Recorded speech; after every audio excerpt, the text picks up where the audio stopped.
Well, hey, good morning. My name's Ryan. Real quick, happy Mother's Day to all the moms in the room. Excited for today and excited as we kick off a brand new series called Tap the Brakes. And here's the thing. All of us have a happy place, a place we go to when we try to tune out, right? But you know this over and over again, that we'll spend summer as much as we can in that kind of a space. If you're anything like me, at the end of summer, you'll be looking for a vacation from your vacation. If you're anything like me, you'll be counting the days till the kids go back to school. And this summer, if it's like last summer, may end just as stressed as it started. And that's what we're talking about in this series. Now, a lot of people take vacations over the summer. How many of you are summer vacationers? How many of you are true Minnesotans and you are winter vacationers? Right? Perfect. So I grew up in the South where we were summer vacationers because the winter was like, no big, you know? But in the South, we took vacations in the summer, and we would do all kinds of things in the summer. And I grew up in a family that was like a doing stuff kind of vacationing family. Anybody grew up in like a doing stuff vacationing family? You packed the schedule full. Dad only took so many days off, so we're cramming as much as we possibly can into those bad boys, right? A few of you were kind of doer vacationers. Where are my sitters at? Where am I like not doing vacationer people? Like, give me a blank calendar. Yeah, more of you than I expected. Nice work. Ada's like cheering it on. Let's go. Right, my sitters. Right, we were like a doer kind of vacationing family. Now, we didn't really get to take vacation quite every year. So the years that we did, it was like, man, we got to make the most of this thing. We got to cram as much as we possibly can into it. We wake up every morning, and the first question to mom and dad was, what are we doing today?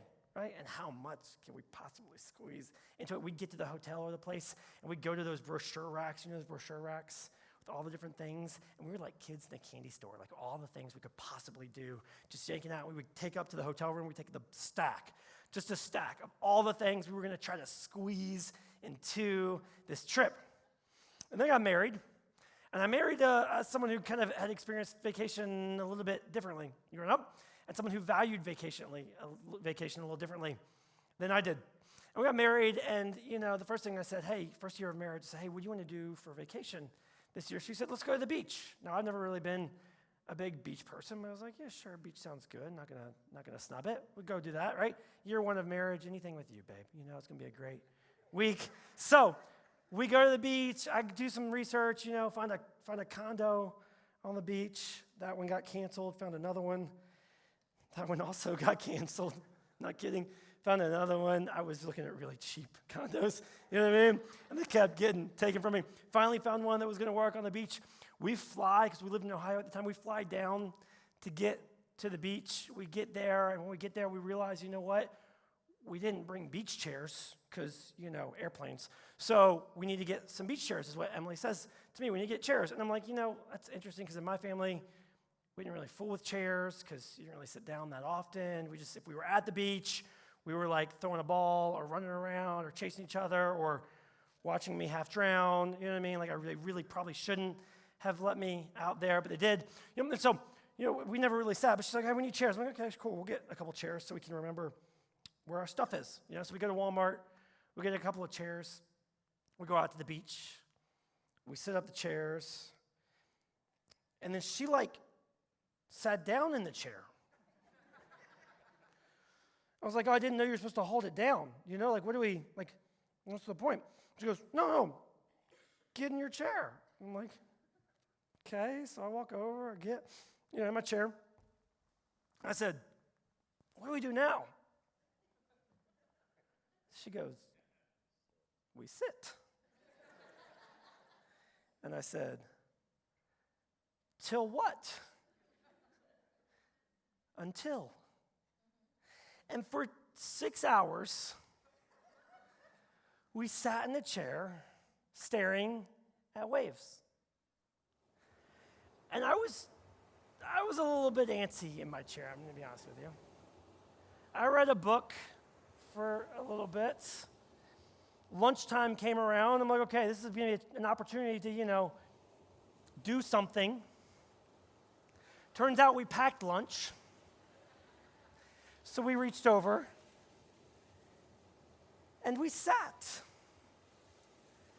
And for that week, I found myself just, in a chair, thinking about a lot of things that I could be doing, thinking about a lot of places I could be, a lot of brochures that could have been experienced where we sat. A year later, hey babe, what do you want to do for vacation? How about the beach? Let's take chairs. And we sat. And early on, it felt unsettling. Early on, it felt like I was missing out on everything. But then life started getting a little bit busier, And work started getting a little more hectic, and my calendar started getting more and more full.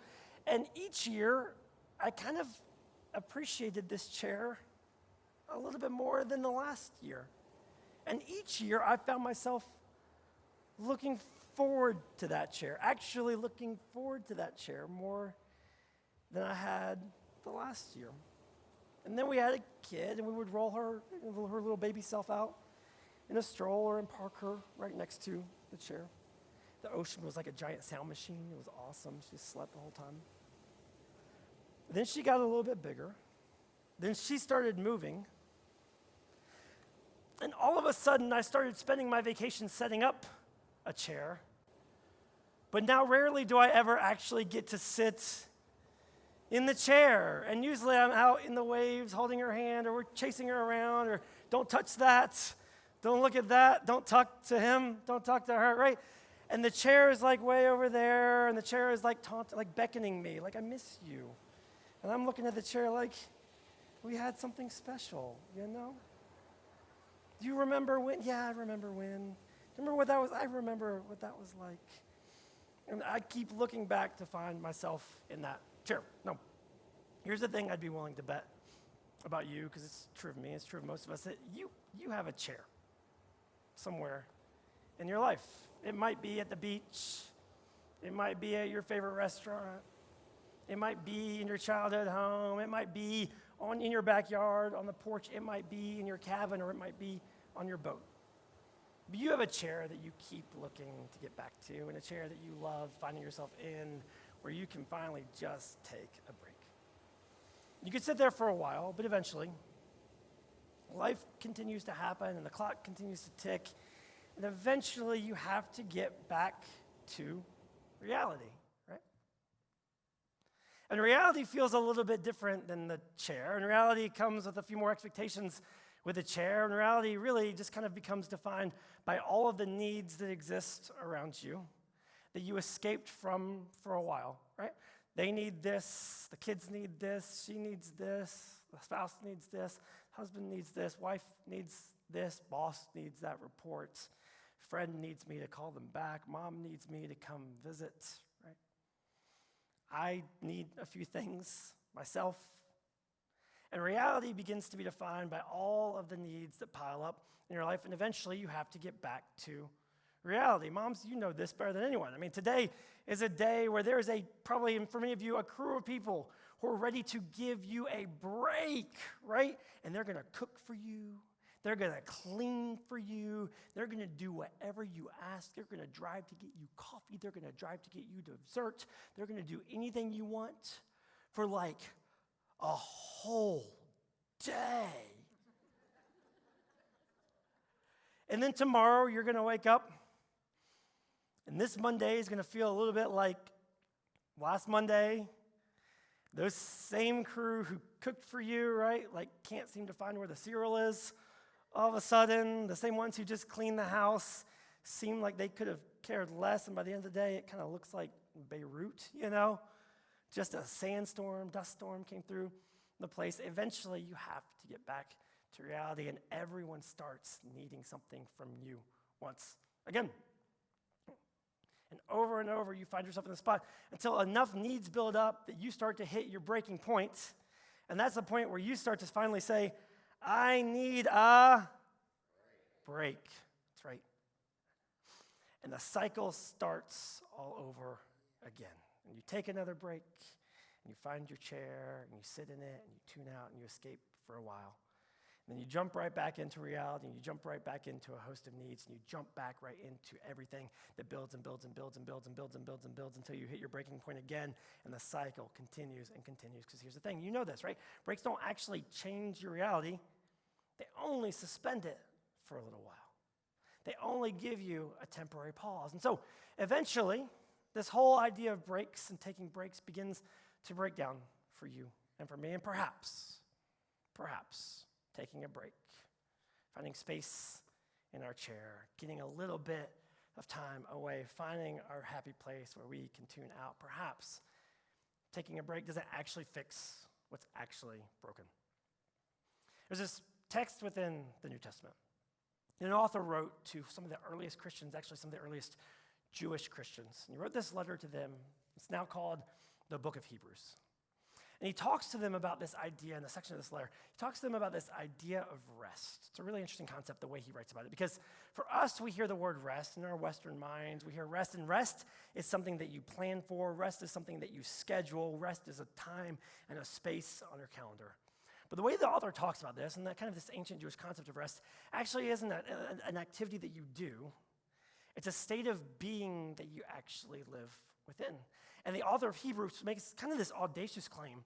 He kind of makes this claim that the Jewish people never actually fully entered into the rest that they were designed for. In other words, never actually fully entered into the state of being that they were made to enter in. And the reason he claims that is based on one of the earliest experiences that the Jewish people had. And he kind of tells the story and he reflects on this moment back in time. And the moment that he's reflecting on is the moment where the earliest Hebrew people had been captured as slaves in the nation of Egypt, but then wandered or were led out of Egypt and really escaped Egypt at the hand or the leadership of Moses. And they came to the Red Sea. Many of you know the story. They're stuck at the edge of the Red Sea. They don't know how they're going to get through it. And then with Moses as the leader and God's power, the Red Sea is parted, and they walk across it onto dry land, and they find themselves in the wilderness. Now, they're in the wilderness for a little while, and then they hit a spot where they actually have kind of a water crisis. They actually are having a water shortage. There's not enough water to go around, and the people are clamoring and crying out for water, and they're doubting that God would actually provide them water. And so in this moment now, the same people who had seen God part the water struggle to actually trust that he would provide them with water. And the author of Hebrews reflects on that moment and explains why he feels like the Jewish people never fully experienced the rest that they were designed for, and so go on to say that you and I were also designed for. And he reflects on that moment with a series of questions. He says this in his letter. He says, for who were those who heard and yet rebelled? In other words, they heard the good news. They heard what God was doing. They'd heard his works and his acts in their world, but yet rebelled from him. Was it not all those who left Egypt led by Moses? In other words, those who had seen God lead them out of captivity? He says, with whom was he provoked? Whom was God provoked for 40 years? Was it not those, or with those who sinned, whose bodies fell in the wilderness? Now, how did they sin? Kind of creates that question for us. He says, so we see that and to whom did he swear that they would not enter his rest? But to those who were disobedient. And how were they disobedient? He says, so we see that they were unable to enter that rest because of unbelief. Now, it's an interesting accusation to make, that they weren't actually able to fully enter into the rest that they were designed for because of a lack of belief. Now, these were people who had seen God. These were called God's chosen people, and they surely had a belief that God existed. They'd even seen what he could do. But the author's kind of making this claim, hey, it's not that they didn't believe that God could, because they'd seen what God could do. But they had lacked a belief that God actually would, in that moment, meet their greatest need. So based on that, the author now issues an encouragement to these early Jews who have converted to Christianity. He says, therefore, while that promise of entering his rest still stands, in other words, that promise was made, it's never been fulfilled, but it's still available to you. He says, let us fear lest any of you should seem to have failed to reach it. In other words, don't miss it. He says, for good news came to us. Here he's referring to the good news of Jesus. He says, good news came to us just as to them. They had received good news, but the message they heard did not benefit them. Why? Because they were not united by faith with those who listened. He says, for we who have believed enter that rest. We who have believed enter that rest. As God has said, he says, as I swore in my wrath, they shall not enter my rest. He says, although his works were finished from the foundation of the world. In other words, because of their lack of belief, they weren't able to actually step into the rest that they had been made for, even the rest that had been promised to them, even the rest that had been completed and ready and prepared for them, because everything that they needed, all the works that they were looking for God to do in their life, were as good as done, finished, when? From the foundation of the world. It's as if everything that they needed God to do, all the ways they needed God to work, all the ways that they were looking for him to show up in their life, it was as if they had already been done for them from the very beginning of time. And with that, just a short while later, as he concludes this section of his letter on rest, the author offers this encouragement, almost even a charge. He says, so then there remains. In other words, so then they're still available. So then it's still waiting for you, a Sabbath rest for the people of God. Now, it's the first and only time he uses this word. It's one word in the Greek, but it's translated Sabbath rest. It's a Sabbath rest for the people of God. It's the only time this word is used in the entire New Testament. It's rarely used in other Greek literature. Some people even postulate that the author created this word to make a point in this moment. Now, the earliest Jews would have kind of been challenged by this, to say to them, hey, there still remains. In other words, you've not yet entered a Sabbath rest. Now, Sabbath is this ancient Jewish concept that had been practiced throughout time, that they were to dedicate a day of the week to not work, a day of the week that was supposed to be dedicated to rest. And these Jews were devout Jews. They're devout followers. I mean, they're religious about this. They're intentional about this. They're consistent in this. They're practicing Sabbath. They're taking a break every 7 days. And the author say, hey, yeah, you may be taking a Sabbath. You may be practicing a rhythm of taking a break one day a week, but you've yet to enter into true Sabbath rest. Why? Because, true rest, you know this, true rest doesn't start and end with a break. No. True rest begins with a new belief. And not a belief that God could. Not even a belief that he would. But a belief that in every area of your life and my life, a belief that in every point and moment of need, a belief in every crisis, that in every expectation, that in every weight of pressure, that in every need, that it is as if he already has provided for us, because his works were finished at the foundation of the world. That in every moment that your family is running short, in every moment where you find yourself short-lived, in every moment where you find someone drawing from you, in every moment that work is putting pressure on you, that it is as if he already has stepped into that moment and provided everything you need to see it through, and everything you need to bridge the gap. I was thinking about this week. I was thinking about different spaces that I've been in and different lessons that I've been taught and different phrases and mindsets that have been given to me. I was thinking about a church, a community that I was a part of early in my life. They used this phrase in this statement that when I first heard it, I actually was really attracted to and drawn to. They would say this. They would say, hey, they say, pray as if it's up to God, work as if it's up to you. And let me tell you something. As an Enneagram 8, high D on the DISC test, high internal locus of control, if it's meant to be, it's up to me, high driven, highly passionate, highly get it done, figure it out, push through, find a way, I loved this statement. Because this statement let me have a cup of coffee at 6 a.m. in the morning and pray and ask God to step into my life and tell him how much I trust him to show up. And then let me walk into the office at 8 a.m. in the morning and take everything on myself as if I was a walking insurance policy to God's faithfulness. As if I trusted that he could show up in my life, and he might. But just in case he didn't, I was going to make sure that I was doing everything that I possibly could to make sure that I stayed faithful to me and my needs in case he didn't actually show up for me. That's not rest. That's an insurance policy. That's a mindset that lets me live in two spaces. That's a way of adopting one way of view while not letting go of another worldview, right?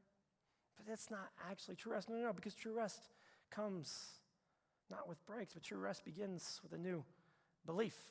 There's a phrase that I find myself saying to myself over and over and over again. It's a phrase that I've probably said to Emily 100 times in our marriage, maybe even 100 times a year. It's a phrase that I say when I'm really anxious and when I'm really stressed out and when I feel like the weight of the world is on my shoulders. I say this, I'm the kind of person, I work through stress. When I'm stressed, when I'm feeling the weight of everything, the best thing that I can do is make my list, sit down, grind it out, get it done, knock it out, because on the other side of that list is going to be rest and peace. And sometimes there is for a minute. But usually on the other side of that list is what? Another list. Now, on the other side of that project that was stressing me out is just another project that's stressing me out. And on the other side of that space where I was feeling weight is another space that's going to bring just a different kind of weight, but the same level of weight. And what I'm learning is that I need to let go of this phrase, and I need to let go of a mindset like that and trade the phrase I work from stress for a different phrase. I work from rest. That the God of the universe actually has done everything that I need him to do in my life, and he's already prepared a way in the moments where I feel the greatest weight.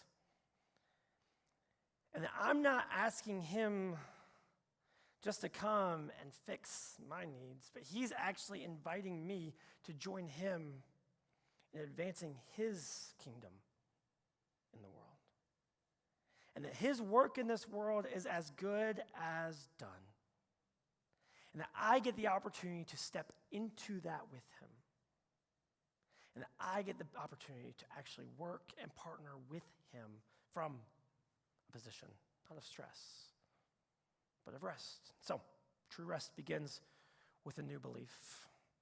I believe it's a belief that looks something like this. I know that God could. I trust that he would, and I'm living as if he already has. I know that God could. I trust that he would. And in every moment of need, in every moment of stress, in every moment of weight, in every moment of he needs this, she needs that, they're begging for this, would you guys please stop talking for just 1 minute, In all of those situations, I'm living as if he already has. Now, some of you look at this statement. If you're anything wired like me, you look at a statement like this, and your first response internally is, hey, that's cute. That's also just another word for laziness. That's an excuse for people who don't actually want to do the hard stuff. Let me say this. This doesn't mean we don't work hard. This doesn't mean we don't show up in the areas of life that require us. This doesn't show up to suggest that we sit back and shut down and remove ourselves from moments of need. No. But when we show up in those moments, when work asks us to come at 5 a.m. and stay till 8 p.m., when the kids are knocking on the bedroom door, waking us up once again, right? We're looking at everything that we have and saying that it's not quite enough. When the weight of the world is on our shoulders, this isn't an excuse to not do anything. What this says is I show up at 5 a.m. when I need to. Or I answer the door when they're knocking. But when I answer it, or when I show up not with a position of laziness, but with a different mindset.